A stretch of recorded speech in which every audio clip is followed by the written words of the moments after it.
Hello, welcome to Interabang Chats. Today I'm really thrilled to have with us Yaa Gyasi, whose latest novel, Transcendent Kingdom, comes out next week. Yaa, welcome. Hi, thank you for having me. We're very happy to have you. I think that you wanted to get started with just reading a short passage from your novel. Yeah, sure. I'm just going to read directly from the beginning of my new novel, Transcendent Kingdom. Whenever I think of my mother, I picture a queen-sized bed with her lying in it, a practiced stillness filling the room. For months on end, she colonized that bed like a virus, the first time when I was a child, and then again when I was a graduate student. The first time, I was sent to Ghana to wait her out. While there, I was walking through Kejitia Market with my aunt when she grabbed my arm and pointed. Look, a crazy person, she said in Twi. Do you see? A crazy person. I was mortified. My aunt was speaking so loudly, and the man, tall, with dust caked into his dreadlocks, was within earshot. I see, I answered in a low hiss. The man continued past us, mumbling to himself as he waved his hands about in gestures that only he could understand. My aunt nodded, satisfied, and we kept walking past the hordes of people gathered in that agoraphobia-inducing market until we reached the stall where we would spend the rest of the morning attempting to sell knockoff handbags. In my 3 months there, we sold only 4 bags. I'll stop there. Okay, thanks. I've Sure. really been looking forward to talking to you about the book because um, it's kind of my favorite thing to read about in literature, and that's kind of the conflict or the unsettled marriage between science and religion. And this Mhm. is very much a book about a young woman, Gifty, and she is a research PhD candidate at Stanford, doing research on mice, I guess mice brains, Yeah, trying to figure out, you know, and specifically, I think why some mice will still go after a reward even though there's a risk entailed. And I think the experiment that she's doing is she's giving them food, and then every once in a while they will get shocked if they go for the food. And right. um, and maybe if you could tell us a little bit about Gifty as a character and how closely she kind of follows your life, being a Ghanaian woman and growing up in Alabama. Sure. So Gifty is, as you said, a woman who is getting her PhD in neuroscience at Stanford University, and she studies what is called the neural pathways of reward seeking, which shouldn't scare you off if you don't know what that means. Basically, as you said, she's looking at addiction, and she's thinking about why certain mice continue to seek reward even when there is a risk involved. And in doing this, she's hoping to extrapolate from that information in order to apply it to humans who suffer from addiction. And she's a very contradictory character, a character who's often kind of compartmentalizing parts of her life and protesting the idea that her own childhood has anything to do with what she studies and why she studies it.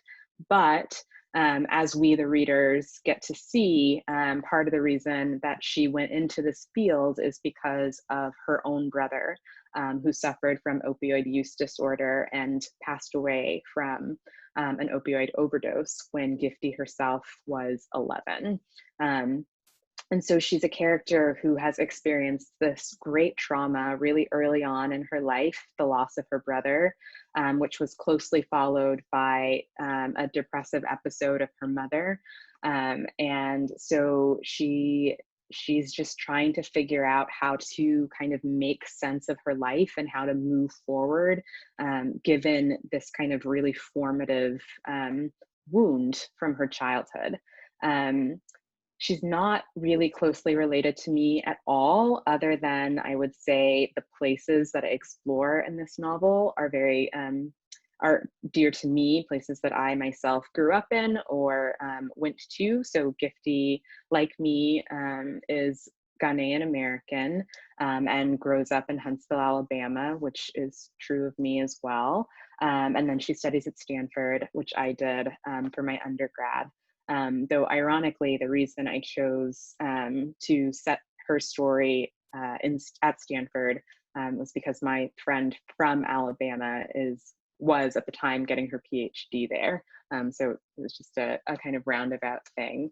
But yeah, she's a fierce character, a reticent woman, a strong woman, an intellectual woman, and also a woman who is trying her best to take care of her mother.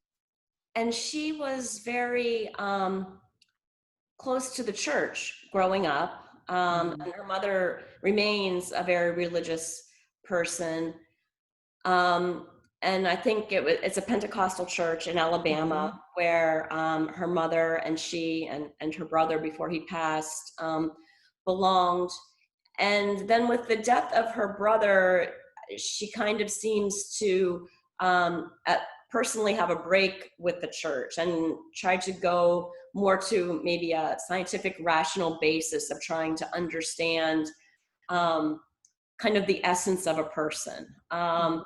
And I think that that's a really interesting path that a lot of people um, go through. And I wondered when you were writing the book, did it kind of just kind of become that organically, or was that an idea that you had that you wanted to base the book around? It came pretty organically. When I started writing the book, there were kind of these two different starting points. One was this short story that I had written that I really loved the voice of, which was about a woman who was a Gerard Manley Hopkins scholar whose very religious mother comes to stay with her. And I liked that situation of a woman who thinks very academically, almost clinically, having to deal with or reconcile herself to her mother's deep faith. And so I borrowed that kind of setup, and I mixed it with my best friend's work, this research on the neural pathways of reward seeking. And so it was kind of a blend of the two, and in that way, the religion and the science came all together in a package deal. But for Gifty, I think the question of religion has a lot to do with the fact that she finds after her brother's death that she can kind of no longer reconcile his addiction with the ideas that she had been taught in the church. And so she starts seeking a different way to explain it. And I think as you read, you find that nothing is satisfying enough for her. Nothing can fulfill this role of taking the pain away that she still feels. But she's trying every means that she can. And I wondered with the title of the book, it's a beautiful title, Transcendent Kingdom. And there's a passage in the book where you say that man is the only creature that believes that he has transcended his kingdom. Mm, And to me, anyway, that I thought that was very much an assumption based in science a little bit in terms of our arrogance kind of as a species to think that we can kind of understand a soul, understand an essence of someone, understand what makes people do something almost in a mechanical way. And it seems like mhm. that's very much what Gifty's kind of struggling with, because she wants a very logical answer to what Yeah. happened to her brother and what's happening to her mother too, Mm. in terms of her mother's debilitating depression. But she finds, I think, that the answers aren't that simple. Yeah, definitely. I think, because of her childhood being raised in the church, she still actually holds on to these belief systems. She still believes in a soul, even though she doesn't know how to explain that scientifically, how to kind of approach that with her work. But yes, as you say, she's using the science in the hopes of finding a logical answer to, frankly, illogical questions. We just don't know what we don't know. She says that too at some point.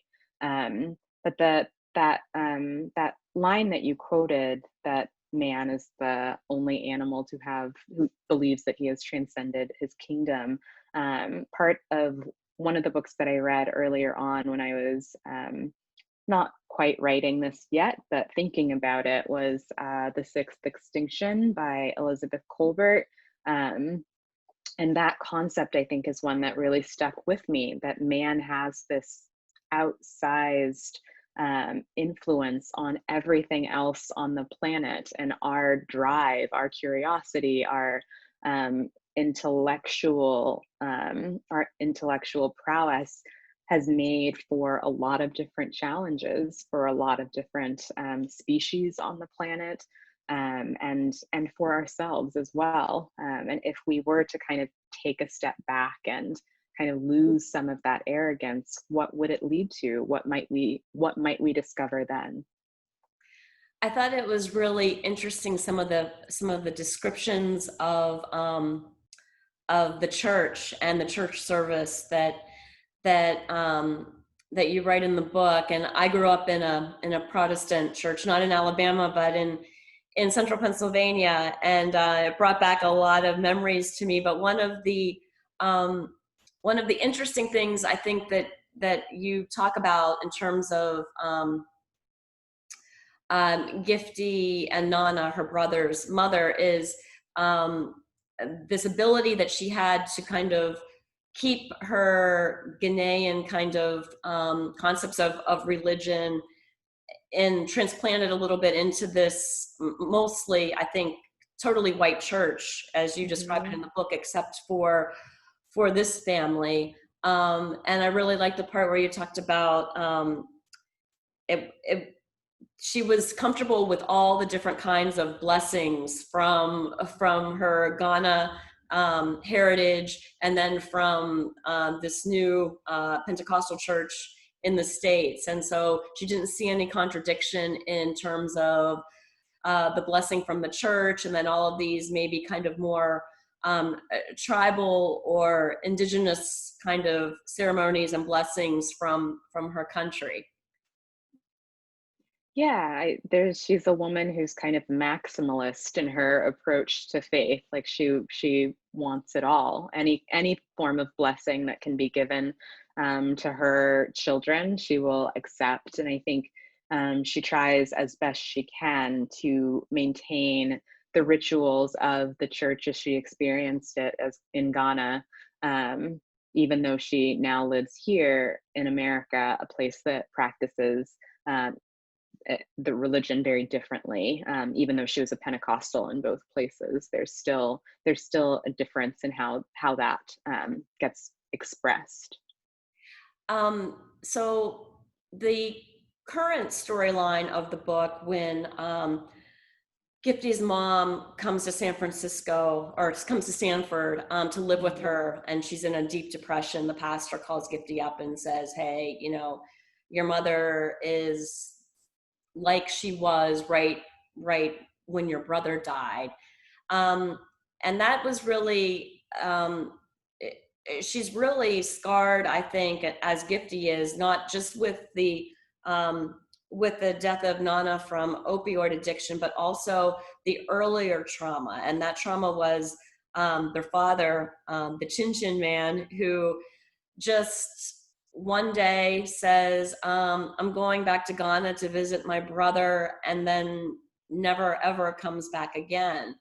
And I wondered, did you think that it seemed to me in reading the book that Gifty's mom kind of she probably doesn't express that or live that in a kind of way that's productive later on. It kind of snowballs on the whole family later on, just kind of Right. almost trying to normalize this very abnormal situation. Hmm. Yeah, and she's a woman, I think, who's a bit standoffish even with her children, and has a hard time, I think, being emotionally available to them, enough to kind of to deal with the fact that her husband and their father has left. And I think there's also some element of pride in it as well. She's the one who wanted to go to America, who, for all intents and purposes, convinced him to come along. And not that he was completely unwilling, but when he arrived here and felt the American dream to be a lie for him, he found it to be a very difficult place, and he missed his home and he missed his culture, and he decided to go back. And I think perhaps it was also a point of pride for her to say, I didn't make the wrong choice. I'm going to tough it out, even if it gets more difficult now that my husband is gone. So she's like a very fearsome, strong-willed character who we see in these moments of what on the surface appears to be weakness, where she's just lying in bed, unable to move. But as that opening says, at the end of the first chapter, there's something really alive inside of her, something really wild inside of her. She just doesn't know how to share that with her children. Your first novel, Homegoing, was won all kinds of accolades and awards, but it was a very different novel, and it was more of a historical novel. And this one's set in pretty much contemporary times. And I wondered um, how different the writing process might have been. I can imagine for your first novel there was a good deal of research that you probably did, but Mhm. this book probably has some research too. So can you talk a little bit about your approach to writing both of the novels? Sure. Homegoing covered so many time periods, so many places. It had 14 POV characters. In some ways, my approach to writing it, to structuring it, was almost mathematical. I was thinking, how many years does it take to get from 1750 Ghana to, or 1750 Gold Coast to present day America, and how do I parse that out chapter by chapter? And so, in a lot of ways, there were these really convenient constraints that made structuring the book, to me, really logical and kind of easy, because I knew I needed 14 chapters to get from one to the other. And then, as you mentioned too, it was a book that required a great deal of research because of the amount of time that I was attempting to cover, and the historical points that I wanted to address, things like the Fugitive Slave Act, or the Santua War. And so there were these really deep dives into researching the histories of the Gold Coast and America. And because I set this new book, Transcendent Kingdom, in the present, all of that historical research kind of fell away. I could focus.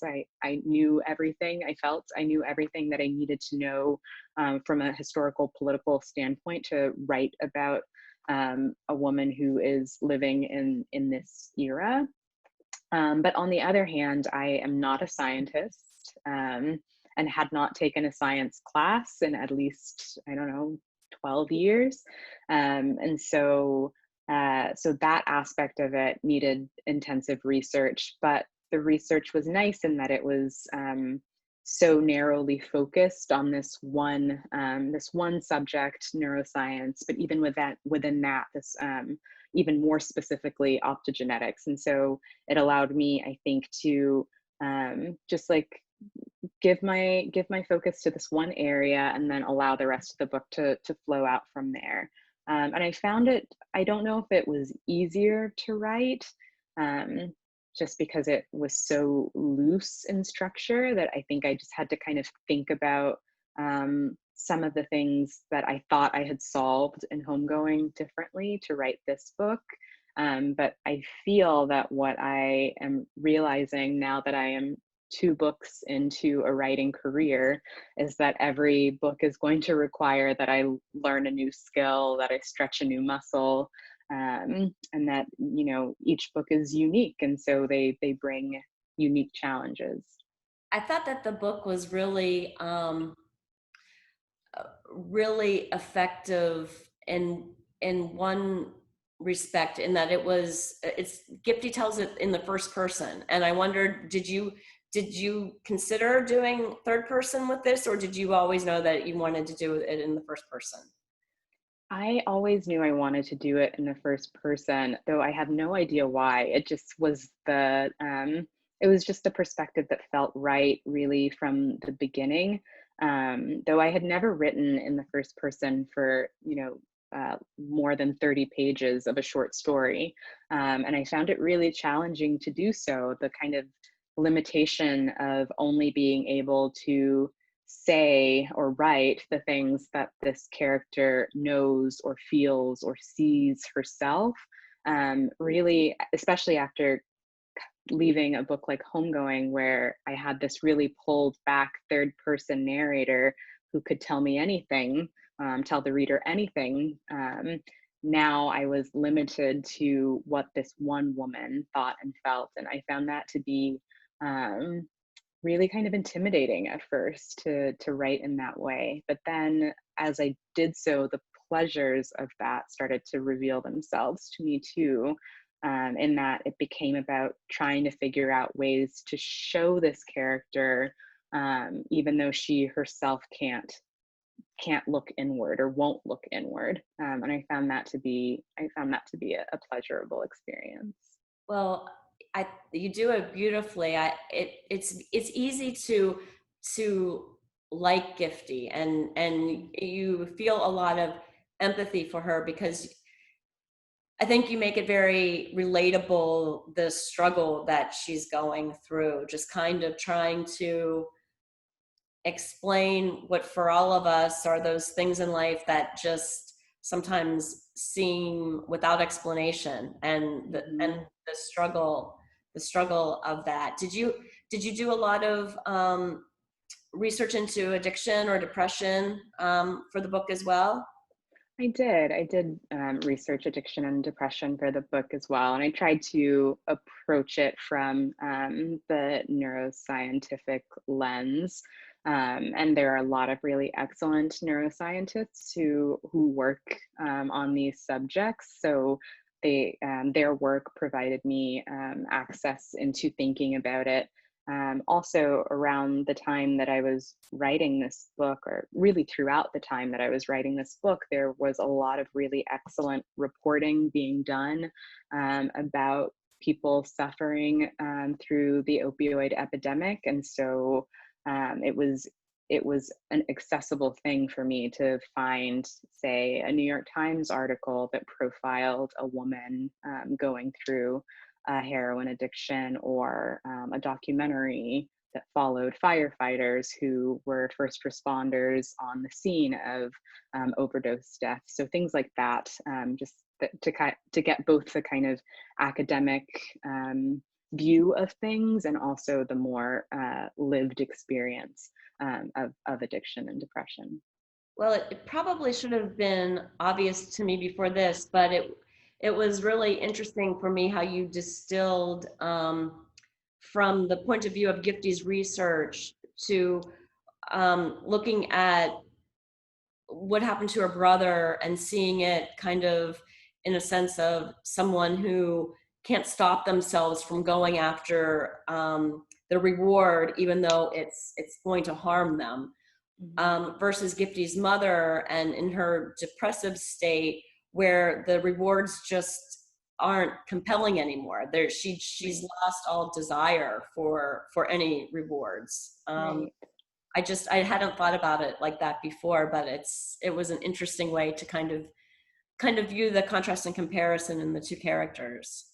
Yeah, I found that really interesting as well. And I also didn't think about those two things as being existing on a continuum before I started looking into this field of optogenetics and neuroscience, I found it really fascinating to hear scientists talk about these two things as existing within the same world. Yeah. Yeah. Well, I've been asking a lot of the authors we've been chatting with kind of what you've been doing in these COVID months, and uh, where are you? Are you located in New York City? I am. I'm in Brooklyn. I'm in Brooklyn. I've been reading a ton, which has been really quite nice. I was also one of the people making sourdough earlier on. So I have a starter that is now in my fridge because I couldn't keep up with it every day.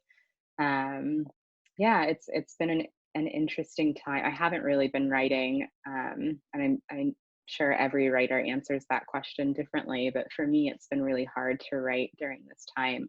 I think mostly because, as we all are, I'm still processing, and um, it's hard to know what this moment is going to mean in a way that would allow me to write about it.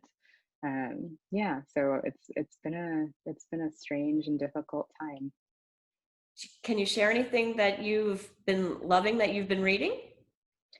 Yes, sure. I really loved a book called Wayward Lives, Beautiful Experiments by Sadia Hartman that came out at the end of 2019. It's nonfiction. It's a work of, I think, what she calls critical fabulation, where she's kind of taking these records that she has access to, things like police reports or photographs or newspaper articles, and then uh, reconstructing the lives of the people that are held within. And it's really, really great and experimental and fun. And just there's a kind of playfulness to the writing, but also the seriousness of the topic. I just found it to be an excellent book. I also read The Vanishing Half by Britt Bennett. I know everybody's reading that right now, and with good reason. I thought it was really beautifully done. A book about two twins, one of whom passes for white, and the other who remains or goes back to their hometown and lives among Black people. So I thought that was great. I also, for the first time, read The Remains of the Day earlier this year, and I'm now become one of those people who, decades after a book comes out is like, have you read this? And everybody's read it, but it's so good. It's really beautiful.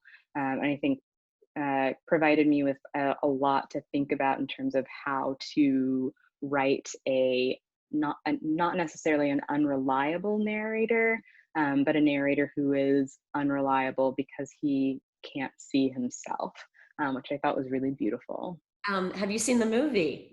I haven't, no, but You I need hear it's good. the movie is fantastic. Yeah. It's Anthony Hopkins Mm. who plays the main character. And when you were talking about the Britt Bennett novel, The Vanishing Half, that I just led a book club discussion on that 2 nights ago. But Mm. there's another book and movie with Anthony Hopkins that is about passing as well, called The Human Stain. Yeah, I read The Human Stain, the Philip Roth book. I read it in college. Yeah. Well, the movie of that's very good too. Both are Anthony Okay. Hopkins. I don't know, just coincidentally, but How funny. Yeah. Okay. Maybe I'll have an Anthony Hopkins viewing night at yeah, my house. and eat that sourdough maybe. Yeah. Well, it was Exactly. wonderful to talk to you. I know it's not an easy time to have a book being born into the world, but I really look forward to telling everyone at the store about your book and selling it to all of our customers. Oh, thank you. I really appreciate it. Thanks for making the time. Absolutely. It's been a real pleasure talking with you. Thank you, Yaa. You as well. Bye. Bye-bye.